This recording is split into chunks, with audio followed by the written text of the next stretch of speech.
ಒಟ್ಟು 3 ಹಂತಗಳಲ್ಲಿ ಬಿಜೆಪಿಯ ಆಪರೇಷನ್ ಕಮಲ ನಡೀತಾ ಇದೆ. ಪಕ್ಕ ಪ್ಲಾನ್ ಮಾಡಿಕೊಂಡು ಆಪರೇಷನ್ ಡೆಲ್ಲಿ ಎಕ್ಸ್‌ಪ್ರೆಸ್ ಪ್ರಕ್ರಿಯೆಯನ್ನ ಬಿಜೆಪಿ ಶುರು ಮಾಡಿದೆ. ಮೊದಲ ಹಂತವಾಗಿ ಪಕ್ಷೇತರ ಶಾಸಕರಿಗೆ ಬಿಜೆಪಿ ಗಾಳ ಹಾಕೋದು, ಎರಡನೇ ಹಂತದಲ್ಲಿ ಅತೃಪ್ತರ ಸೆಳೆಯುವಂತಹ ತಂತ್ರ, ಮೂರನೇ ಹಂತದಲ್ಲಿ ಉಳಿದ ಶಾಸಕರನ್ನ ಸೆಳೆಯಲು ತೀರ್ಮಾನವನ್ನ ಮಾಡಿಕೊಳ್ಳಲಾಗಿದೆ. 2 ಕ್ಯಾಂಪ್ಗಳಾಗಿ ಅತೃಪ್ತ ಶಾಸಕರನ್ನ ವಿಂಗಡಿಸಲಾಗಿದೆ. ಮುಂಬೈನ ಒಂದು ಕ್ಯಾಂಪ್ನಲ್ಲಿ ಪಕ್ಷೇತರ ಶಾಸಕರಾದ ನಾಗೇಶ್, ಆರ್ ಶಂಕರ್ ಇಬ್ಬರು ಕೂಡ ಬಿಜೆಪಿ ತೆಕ್ಕೆಯಲ್ಲಿ ಇದ್ರೆ, ಮುಂಬೈನ ಮತ್ತೊಂದು ಕ್ಯಾಂಪ್ನಲ್ಲಿ ಕಾಂಗ್ರೆಸ್ನ ಒಟ್ಟು 8 ಅತೃಪ್ತ ಶಾಸಕರು ಇದ್ದಾರೆ.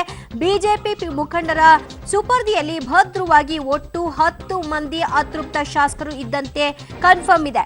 ಮುಂಬೈನಲ್ಲಿ ಬಳ್ಳಾರಿಯ 2 ಶಾಸಕರು, ಬೆಳಗಾವಿಯ 3 ಶಾಸಕರು ಕೂಡ ಇದ್ದಾರೆ.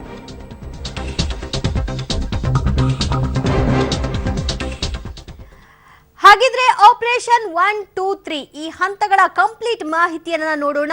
ಮೊದಲ ಹಂತವಾಗಿ ಬಿಜೆಪಿ ಗಾಳ ಹಾಕಿರೋದನ್ನ ನಾವು ಗಮನಿಸಬಹುದು. ಮೊದಲು ಪಕ್ಷೇತರ ಶಾಸಕರಿಗೆ ಬೆಂಬಲವನ್ನ ಸೂಚಿಸಿರುವಂತಹ ಪಕ್ಷೇತರ ಶಾಸಕರು ಸರ್ಕಾರಕ್ಕೆ ಬೆಂಬಲ ಸೂಚಿಸಿದ್ದಾರೆ. ಅವರುಗಳನ್ನ ವಾಪಸ್ ತರುವಂತಹ ತಂತ್ರ, ಅವರನ್ನ ಬಿಜೆಪಿಗೆ ತಕ್ಕೆಗೆ ತಗೊಂಡು ಬಂದ್ಬಿಟ್ರೆ ಬಹಳ ಸುಲಭ ಅನ್ನೋದು. ಇಂದು ಅಥವಾ ನಾಳೆ ರಾಜ್ಯಪಾಲರಿಗೆ ಪಕ್ಷೇತರರು ಪತ್ರವನ್ನ ಬರೆಯುವಂತಹ ಸಾಧ್ಯತೆಗಳು ಹೆಚ್ಚಾಗಿ ಗೋಚರಿಸ್ತಾ ಇದೆ. ಹೀಗಾಗಿ ಬಿಜೆಪಿ ಇಬ್ಬರನ್ನು ಕೂಡ ತಮ್ಮ ತೆಕ್ಕೆಯಲ್ಲಿ ಇರಿಸಿಕೊಂಡಿದ್ದಾರೆ. ದೋಸ್ತಿ ಸರ್ಕಾರಕ್ಕೆ ಮುಳಬಾಗಿಲು ಶಾಸಕ ನಾಗೇಶ್ ಗುಡ್ ಬೈ ಹೇಳುವಂತಹ ಸಾಧ್ಯತೆಗಳು ಹೆಚ್ಚಾಗಿ ಗೋಚರಿಸ್ತಾ ಇದೆ. ಯಾಕಂದ್ರೆ ಈಗ ಆಲ್ರೆಡಿ ಬಿಜೆಪಿ ತೆಕ್ಕೆಯಲ್ಲಿ ನಾಗೇಶ್ ಇದ್ದಾರೆ. ಮಾಜಿ ಸಚಿವ ರಾಣೆಬೆನ್ನೂರು ಶಾಸಕ ಆರ್ ಶಂಕರ್ ಕೂಡ ಬೆಂಬಲವನ್ನ ಸೂಚಿಸಿದ್ದಾರೆ. ಏನು ದೋಸ್ತಿ ಪಕ್ಷಕ್ಕೆ ಅವರ ಬೆಂಬಲವನ್ನು ಕೂಡ ವಾಪಸ್ ಪಡೆಯೋದು ಬಿಜೆಪಿಯ ಪ್ಲಾನ್ ಆಗಿದೆ. ಈಗಾಗಲೇ ಬಿಜೆಪಿ ತೆಕ್ಕೆಯಲ್ಲಿ ನಾನು ಈಗಾಗಲೇ ಹೇಳಿದ ಹಾಗೆ 2 ಪಕ್ಷೇತರ ಶಾಸಕರು ಶಂಕರ್ ಮತ್ತು ನಾಗೇಶ್ ಇಬ್ರು ಕೂಡ ಬೀಡು ಬಿಟ್ಟಿದ್ದು, ಇವರಿಬ್ರು ಕೂಡ ಪಕ್ಷಕ್ಕೆ ಗುಡ್ ಬೈ ಹೇಳೋ ಮೂಲಕವಾಗಿ ನೆಕ್ಸ್ಟ್ ಅವರು ರಾಜ್ಯಪಾಲರಿಗೆ ಪತ್ರವನ್ನ ಬರೆಯುವಂತಹ ಸಾಧ್ಯತೆಗಳು. ಇನ್ನು ಎರಡನೇ ಹಂತ ಏನು ಅನ್ನೋದನ್ನ ಗಮನಿಸೋದಾದ್ರೆ, ಎರಡನೇ ಹಂತದಲ್ಲಿ ಕಾಂಗ್ರೆಸ್ ಅತೃಪ್ತ ಶಾಸಕರಿಂದ ರಾಜೀನಾಮೆಯನ್ನ ಕೊಡಿಸೋದು. ಕಾಂಗ್ರೆಸ್ನಲ್ಲಿ ಅತೃಪ್ತ ಶಾಸಕರು ಯಾರ್ಯಾರಿದ್ದಾರೆ ಅನ್ನೋದನ್ನ ಹೆಕ್ಕಿ ತೆಗೆದಿದ್ದಾರೆ. ಈಗ ಅವರಲ್ಲಿ ರಾಜೀನಾಮೆಯನ್ನ ಕೊಡಿಸುವಂತಹ ಪ್ರಕ್ರಿಯೆ. ನಾಗೇಂದ್ರ, ಆನಂದ್ ಸಿಂಗ್, ಕಂಪ್ಲಿ ಶಾಸಕ ಗಣೇಶ್, ಮಹೇಶ್ ಮತ್ತು ಕುಮಟಳ್ಳಿ ಉಮೇಶ್ ಜಾಧವ್ ಇವರೆಲ್ಲರೂ ಕೂಡ ಅತೃಪ್ತರು. ಈ ಅತೃಪ್ತರನ್ನ ಗುರುತಿಸಿರುವಂತಹ ಬಿಜೆಪಿ ಅವರಿಂದ ರಾಜೀನಾಮೆಯನ್ನ ಕೊಡಿಸೋದು, ಶಿವರಾಮ್ ಹೆಬ್ಬಾರ್ ಸೇರಿ ಹಲವರಿಂದ ರಾಜೀನಾಮೆ ಕೊಡಿಸುವಂತಹ ಸ್ಟ್ರಾಟಜಿಯನ್ನ ಬಿಜೆಪಿ ಎರಡನೇ ಹಂತದಲ್ಲಿ ಮಾಡಿಕೊಂಡಿರುವಂತಹ ಒಂದು ಪ್ಲಾನ್ ಆಗಿದೆ. ಈ 1 ಮತ್ತು 2 ಈ 2 ಹಂತಗಳನ್ನ ನೋಡಿದ್ರಿ. ಹಾಗಿದ್ರೆ ಮೂರನೇ ಹಂತವಾಗಿ ಏನ್ ಮಾಡ್ಲಿಕ್ಕೆ ಹೊರಟಿದೆ ಬಿಜೆಪಿ ಅನ್ನೋದನ್ನು ಕೂಡ ಗಮನಿಸೋಣ. ಕಾಂಗ್ರೆಸ್ನ ಅತೃಪ್ತರಲ್ಲದೆ ಹಲವು ಶಾಸಕರಿದ್ದಾರೆ. ಅವರನ್ನ ಕೂಡ ಬಿಜೆಪಿ ತನ್ನ ತೆಕ್ಕೆಗೆ ತಗೊಳ್ಳುವಂತಹ ಎಲ್ಲಾ ಸಾಧ್ಯತೆಗಳು ಗೋಚರಿಸ್ತಾ ಇದೆ. ಅವರು ಯಾರು ಏನು ಅನ್ನೋದು ಬಿಜೆಪಿಗರಿಗೆ ಮಾತ್ರ ಸದ್ಯಕ್ಕೆ ಗೊತ್ತಿರುವಂತಹ ವಿಚಾರ. ಸಚಿವ ಸ್ಥಾನದ ಆಮಿಷ ಒಡ್ಡಿ ಪಕ್ಷಕ್ಕೆ ಸೆಳೆಯೋದು. ಸಚಿವ ಸ್ಥಾನ ಕೊಡ್ತೀನಿ ಅಂತ ಅಂದ್ರೆ ಇಲ್ಲಿ ಸಚಿವ ಸ್ಥಾನ ಸಿಗದೆ ಇದ್ದವರು ಅಲ್ಲಿ ಹೋಗಬಹುದು ಅನ್ನೋದು ಬಿಜೆಪಿಯ ಹುನ್ನಾರ. ಹೀಗಾಗಿ ಈ ಆಮಿಷವನ್ನ ಕೊಡೋ ಮೂಲಕವಾಗಿ ತಮ್ಮ ಬಳಿ ಸೆಳೆಯುವಂತಹ ಪ್ಲಾನ್. ಮ್ಯಾಜಿಕ್ ನಂಬರ್ ತಲುಪುವವರೆಗೂ ಕೂಡ ಆಪರೇಷನ್ ಹಂತ 3 ಇದು ಮುಂದುವರಿಯುತ್ತೆ. ಆಪರೇಷನ್ ಹಂತ 3 ಇದೆ. ಈ 3 ಫೈನಲ್ ಸ್ಟೇಜ್ಗೆ ಕೊಂಡೊಯ್ಯೋದು. ಹೀಗಾಗಿ ಈಗ ಆಲ್ರೆಡಿ ಹಂತ 1ರಲ್ಲಿ 2, ಹಂತ 2ರಲ್ಲಿ 8 ಮಂದಿ ಅನ್ನುವಂತಹ ಲೆಕ್ಕಾಚಾರ. ಇಷ್ಟು ಸಾಲದೆ ಹೋದಲ್ಲಿ ಆಪ್ತರು ಅನ್ನಿಸ್ಕೊಂಡವರು ಸಚಿವ ಸ್ಥಾನ ಸಿಗದೆ ಕೊರಗ್ತಿರುವಂತಹವ್ರನ್ನ ಬಿಜೆಪಿ ತನ್ನ ತೆಕ್ಕೆಗೆ ಸೆಳೆಯುವಂತಹ ತಂತ್ರವನ್ನೇ 3ನೇ ಹಂತದಲ್ಲಿ ಮಾಡ್ಕೊಳ್ಳೋದು. ಈ ಬಗ್ಗೆ ಹೆಚ್ಚಿನ ಡೀಟೇಲ್ಸ್ ಪಡೆಯೋಣ ನಮ್ಮ ಪ್ರತಿನಿಧಿ ರವೀಶ್ರಿಂದ. ರವೀಶ್, ಆಪರೇಷನ್ 1, 2, 3 ಈ 3 ಕೂಡ ಸಕ್ಸಸ್ ಕಾಣುವಂತಹ ಕಾನ್ಫಿಡೆನ್ಸ್ ಬಿಜೆಪಿಗರಲ್ಲಿ ಕಾಣಿಸ್ತಾ ಇದೆಯಾ?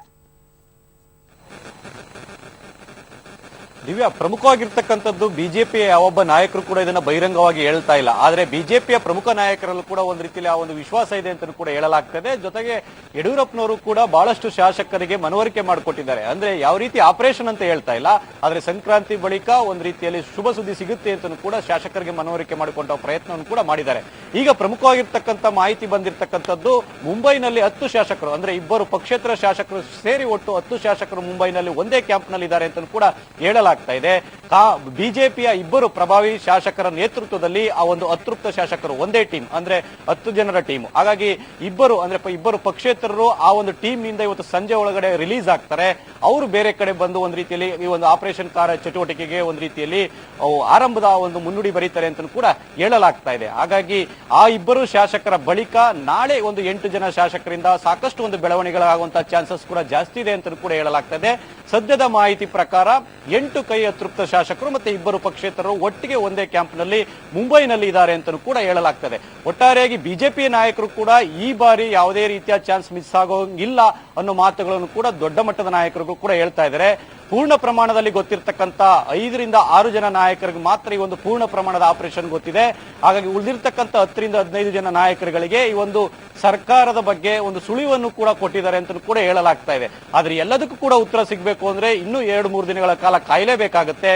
ಹಾಗಾಗಿ ಬಿಜೆಪಿಯ ಶಾಸಕರುಗಳು ಕೂಡ ನವದೆಹಲಿಯಲ್ಲೇ ಇರ್ತಾರಾ ಅಥವಾ ಗುರುಗಾಂವ್ಗೆ ಹೋಗ್ತಾರಾ ಅಥವಾ ಮುಂಬೈಗೆ ಹೋಗ್ತಾರಾ, ಈ ರೀತಿಯ ಒಂದು ಚಟುವಟಿಕೆಗಳು ಕೂಡ ಗರಿಗೆದಿರ್ತಾ ಇದೆ. ಯಾರೊಬ್ಬರ ಬಳಿಯೂ ಕೂಡ ಉತ್ತರ ಇಲ್ಲ. ಸ್ವತಃ ಬಿಜೆಪಿ ಶಾಸಕರು ಕೂಡ ಒಂದು ರೀತಿಯಲ್ಲಿ ಗೊಂದಲದಲ್ಲಿರುವಂತೆ ಕೂಡ ನಡ್ಕೊಳ್ತಾ ಇದ್ದಾರೆ. ದಿವ್ಯಾ, ಆಪರೇಷನ್ 1 ಮತ್ತು 2 ಈ ಎರಡೂ ಕೂಡ ಸಕ್ಸಸ್ ಆದ್ರೆ 3ನೇ ಹಂತಕ್ಕೆ ಕೈ ಹಾಕೋ ಚಾನ್ಸಸ್ ಬರೋದಿಲ್ಲ ಅಂತ ಅನ್ಸುತ್ತಾ? ಹಾಗಿದ್ರೆ ಖಂಡಿತವಾಗಿಯೂ ಕೂಡ, ಯಾಕೆಂದ್ರೆ ಮೊದಲ ಹಂತದಲ್ಲಿ ಇಬ್ಬರು ಪಕ್ಷೇತರರು ಏನು ಸರ್ಕಾರಕ್ಕೆ ಬೆಂಬಲ ವಾಪಸ್ ಪಡಿತಾ ಇದ್ದೇವೆ, ನಾವು ಬಿಜೆಪಿಗೆ ಬೆಂಬಲ ಕೊಡ್ತೇವೆ ಅಂತ ಏನಾದ್ರೂ ಮಾಧ್ಯಮಗಳ ಮುಂದೆ ಘೋಷಣೆ ಮಾಡದೆ ಆದ್ರೆ ಖಂಡಿತವಾಗಿಯೂ ಕೂಡ ಆಪರೇಷನ್ಗೆ ಕೈ ಹಾಕಿರೋದು ಪಕ್ಕ ಅನ್ನೋದು ಕೂಡ ಗೊತ್ತಾಗ್ಬಿಡುತ್ತೆ. ಅದಾದ ಬಳಿಕ 2ನೇ ಹಂತದಲ್ಲಿ ಕಾಂಗ್ರೆಸ್ನ ಶಾಸಕರು ಎಷ್ಟು ಜನ ರಾಜೀನಾಮೆ ಕೊಡೋದಕ್ಕೆ ಮುಂದೆ ಬರ್ತಾರೆ ಅನ್ನೋ ಆಧಾರದ ಮೇಲೆ ಆಪರೇಷನ್ ಸಕ್ಸಸ್ ಆಗುತ್ತಾ ಫೇಲ್ಯೂರ್ ಆಗುತ್ತಾ ಅನ್ನೋದು ಕೂಡ ನಿರ್ಧಾರ ಆಗುತ್ತೆ. ಹಾಗಾಗಿ ಆ ಒಂದು ಸಂಖ್ಯೆ ಏನಾದ್ರೂ 13ನ ದಾಟ್ ಬಿಡುತ್ತಾ ಅಥವಾ 6ಕ್ಕೆ ಬಂದ್ ನಿಲ್ಲುತ್ತಾ 8ರಲ್ಲಿ ಇರುತ್ತಾ, ಈ ಒಂದು ಆಧಾರದ ಮೇಲೆ 3ನೇ ಹಂತಕ್ಕೂ ಕೂಡ ಕೈ ಹಾಕೋ ಚಾನ್ಸಸ್ ಕೂಡ ಇದೆ. ಹಾಗಾಗಿ ಎಲ್ಲೋ ಒಂದ್ ಕಡೆ 3ನೇ ಹಂತವನ್ನು ಕೂಡ ಒಂದ್ ರೀತಿಯಲ್ಲಿ ಆಪ್ಷನ್ ಆಗಿ ಇಟ್ಕೊಂಡಿದ್ದಾರೆ ಬಿಜೆಪಿಯ ನಾಯಕರು ಅಂತಾನೆ ಹೇಳ್ಬೋದು. ದಿವ್ಯಾ, ಅಲ್ಲ, ಇಷ್ಟೊಂದು ಸಂಖ್ಯೆಯಲ್ಲಿ ಶಾಸಕರೆಲ್ಲರೂ ಕೂಡ ಬಿಜೆಪಿ ತೆಕ್ಕೆಗೆ ಹೋಗ್ಲಿಕ್ಕೆ ಸಜ್ಜಾಗಿದ್ದಾರೆ ಅನ್ನೋದೇ ಆದ್ರೆ ಪರಮೇಶ್ವರ್ ಆಗ್ಲಿ ಮುಖ್ಯಮಂತ್ರಿಗಳಾಗ್ಲಿ ಆ ರೀತಿ ಅಸಮಾಧಾನ ಇರೋರು ಯಾರೂ ಇಲ್ಲ, ಯಾರು ಹೋಗಿಲ್ಲ ಅನ್ನುವಂತಹ ಕಾನ್ಫಿಡೆನ್ಸ್ ನಲ್ಲೇ ಮಾತನಾಡ್ತಾ ಇದ್ದಾರೆ. ಲೆಟ್ಸ್ ಸಿ ಏನಾಗುತ್ತೆ ಅಂತ. ಥ್ಯಾಂಕ್ ಯು ರವೀಶ್ ನಿಮ್ಮೆಲ್ಲ ಮಾಹಿತಿಗೆ.